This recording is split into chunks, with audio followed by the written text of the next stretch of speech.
Chapter 70. 249's Arrival. Clip, clop, dot, dot.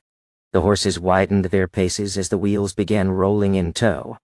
Despite activating his spirit vision and turning around, hoping to observe the refined and sweet lady, Klein did not have his wishes fulfilled. All his eyes reflected were brown figures moving past him. Meanwhile, the passengers from the stop had already boarded the carriage. The carriage door was closed tightly as it gradually departed. Within the carriage, 20 to 30 people stood closely to each other, their energy fields overlapping and shielding each other. Hence, it was an explosion of colors in Klein's vision, making it difficult for him to differentiate. He shook his head quietly and raised his finger to tap his glabella to deactivate his spirit vision. To him, it was simply help he could provide if he happened to chance upon it. However, if he were to miss it, and the situation was not especially clear, there was no point taking it to heart and delaying his own matters. While bathing in the crimson moonlight, Klein strolled back home on the still bustling Daffodil Street. He returned to see Melissa sitting beside the dining table. She was busy doing her homework under a bright gas lamp. She bit at the fountain pen and frowned, appearing deep in thought. "Where's Benson?" Klein asked casually. Melissa looked up. She blanked out for a few seconds before saying, "He said he went around a few boroughs today and was covered in sweat. He's taking a nice, relaxing bath. And I are in a—" "All right." Klein chuckled. Suddenly, he realized that she was wearing a dress he had never seen before.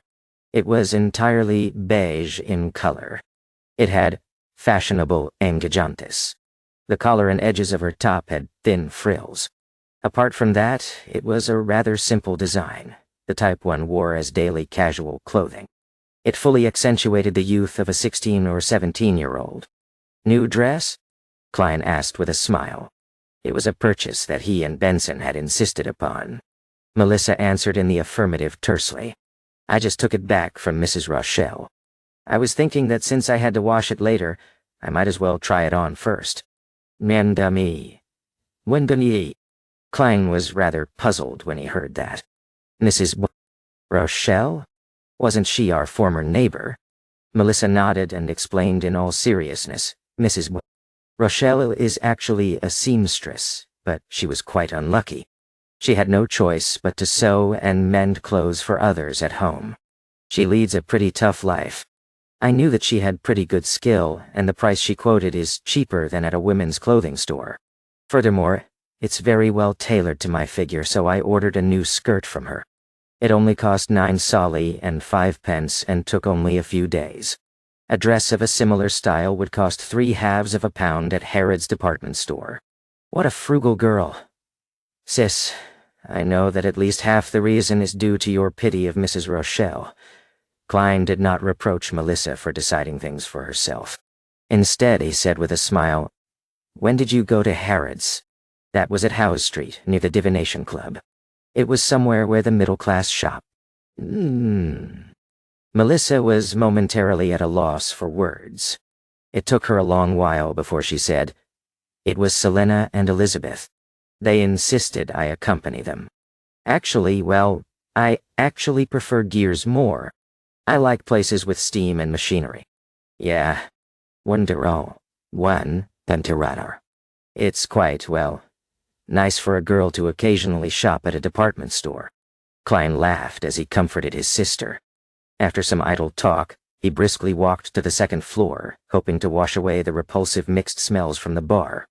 Just as he was about to return to his bedroom to get a change of clothes, he suddenly heard sounds coming from the bathroom close to the balcony. A few seconds later, Benson stepped out while drying his gradually receding hairline. "How was it?" "Did you compliment Melissa's new dress?" He shot a glance at Klein and asked with a smile. "I guess I forgot. All I did was ask where it was done." Klein thought for a moment as he said. Benson immediately chortled and shook his head. How unbecoming of an elder brother. When Melissa received the dress, she couldn't bear putting it down. After rushing to cook and wash the dishes, she immediately wore the dress and has refused to take it off ever since. Jansal. Wasn't she planning on changing after showering? She can wash and starch the clothes while doing so. Klein subconsciously refuted with the explanation that Melissa had given. Tut. Benson sighed. It's been scorching the past few days. She was busy in the kitchen for a long time, so I believe she would feel much better doing her homework after a shower. When doing. Maddie. That's right. Klein was suddenly enlightened as he gave his brother a knowing smile. So, that's what kind of person you are, Melissa. There's nothing wrong with a girl caring for her appearance. There's no need to find excuses. The corners of his mouth curved up as he shook his head gently before walking into his bedroom. While he was showering, Klein faintly heard knocking downstairs. He immediately wondered. Doesn't the worker who's in charge of collecting coins for the gas meter come only once every 2 weeks? Could it be Mrs. Shaud from next door? That can't be. It's said that this lady strictly abides by the etiquette of middle-class society. She would not visit at an inappropriate time. In his puzzlement, Klein wiped dry his body. Wearing old but comfortable shirt and trousers, he came down the stairs. He surveyed the area but did not notice any strangers. He asked, "Was someone at the door just now?" Benson, who was reading the newspapers casually, said with a smile, "It was Bitch Mountbatten, one of the policemen in charge of Iron Cross Street. He asked if we met an 18 or 19-year-old boy who has a rotund face. He even gave us a sketch to identify. Unfortunately, neither one of us have seen him, or we would have received a reward. What about you?" "Nope. Klein had a general idea what was happening. Instigator Triss had successfully escaped the evil dragon bar at the harbor. He had escaped somewhere close to Iron Cross Street and Daffodil Street. Therefore, the police were making visits from door to door. And to go this far made it clear that the operation of nabbing the instigator had completely failed. Klein did not bother himself with the situation. He had yet to begin combat training. He only had basic mastery of shooting, so to consider dealing with a natural assassin was simply using his life as a joke. He did not sleep well that night. He kept worrying that the instigator would infiltrate their house to hide, causing another massacre. Thankfully, Daffodil Street was quiet the entire night, with the morning sun rays dispersing all the fog. The relaxed Klein changed into formal attire, wore his top hat, held his cane, and went all the way to Zoutland Street. He greeted Roseanne at the reception hall. "Good morning, Klein," replied Roseanne happily. She suppressed her voice and said, "I heard the huge operation last night failed." "The operation to nab instigator Triss?" Klein asked in curiosity. "Yeah." Roseanne nodded heavily. She shot a glance at the partition and said, "Apparently an informant of the mandated Punishers discovered the instigator at the harbor.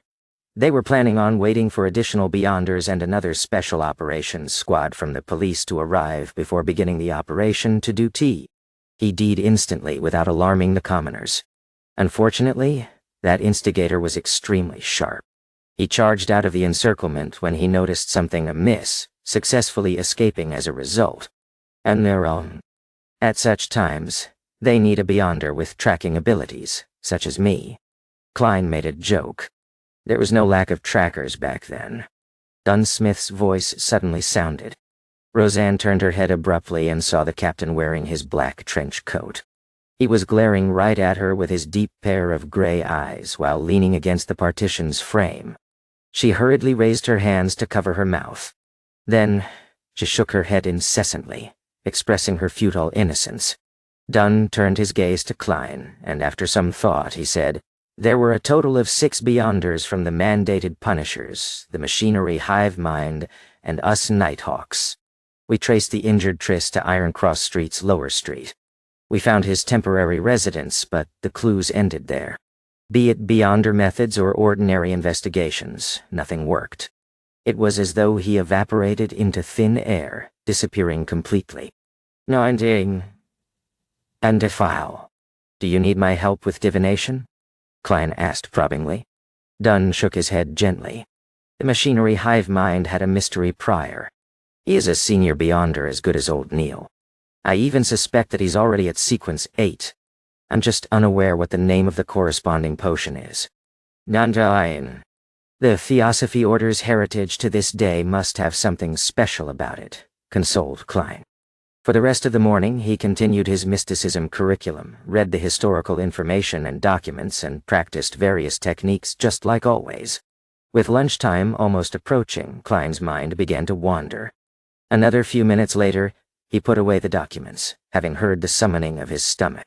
At that moment, Dunsmith came into the clerk office. He said in a deep but mild manner, "Klein, follow me to Chanis Gate. Sealed artifact 249 has arrived.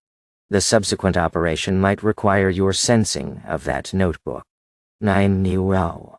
"All right," Klein got up and replied. His thoughts became scrambled. He imagined how the sealed artifact would look, or if the operation would be dangerous.